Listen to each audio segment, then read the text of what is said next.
ഒരു അരുവിക്ക് കുറുകെ ഒരു മരത്തടി കൊണ്ടുള്ള ഒരു പാലം ഉണ്ടായിരുന്നു. അരുവിക്ക് കുറുകെ ഒരു പാലം ഇട്ടിരിക്കുന്നു, അത്രേ ഉള്ളൂ.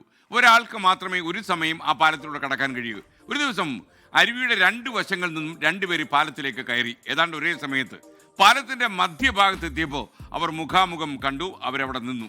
ഒരാൾ പിന്നോട്ട് മാറാതെ മറ്റേയാൾക്ക് പാലം കടക്കാൻ കഴിയില്ല. ഇരുവരും തമ്മിൽ തർക്കം തുടങ്ങി. ഞാൻ ആദ്യം കയറുത്, നീ പിറകോട്ട് മാറണം. ആദ്യത്തെ ആൾ മുഴിഞ്ഞു. അയാൾ ആക്രോശം തുടങ്ങി. രണ്ടാമത്തെ ആൾ പറഞ്ഞു, അതൊന്നും ശരിയാവത്തില്ല എന്ന് പറഞ്ഞ് അയാൾ വിട്ടുകൊടുക്കാൻ തയ്യാറായില്ല. ഞാൻ എന്തിനാ മാറുന്നേ, നീയല്ലേ മാറേണ്ടത്. തർക്കം മൂത്ത് ഏതാണ്ട് കയ്യാങ്കളിയിലെത്തി. രണ്ടുപേരും പിടിച്ചതുള്ളതൊക്കെ ആയി. ഒടുവിൽ ഇരുവരും ആ പുഴയിൽ വീണു എന്നുള്ളതാണ് സത്യം. അപ്പോൾ അധികാരത്തിന് വേണ്ടിയോ മറ്റെന്തെങ്കിലും കാരണത്താലോ പരസ്പരം ഏറ്റുമുട്ടിയാൽ വിട്ടുവീഴ്ച ഒന്നും ചെയ്യാൻ തയ്യാറല്ലെങ്കിൽ ഈ അരുവിയിൽ വീണ ആ രണ്ടുപേരുടെ കഥ നമ്മളെ ഓർപ്പിക്കും. രണ്ടുപേരും വെള്ളത്തിൽ വീഴുമെന്ന് മാത്രമേ.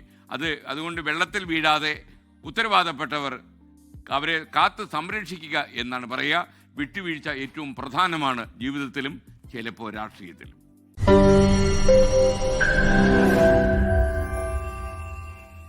ലോകത്തെവിടെയായാലും ഏത് സമയത്തും 24 വാർത്തകളും ഓഗ്മെന്റഡ് റിയാലിറ്റി പാക്കേജുകളും എക്സ്പ്ലെയിനറുകളും വിശദമായി കാണാൻ ഞങ്ങളുടെ യൂട്യൂബ് ചാനൽ നിങ്ങൾക്ക് സബ്സ്ക്രൈബ് ചെയ്യാം.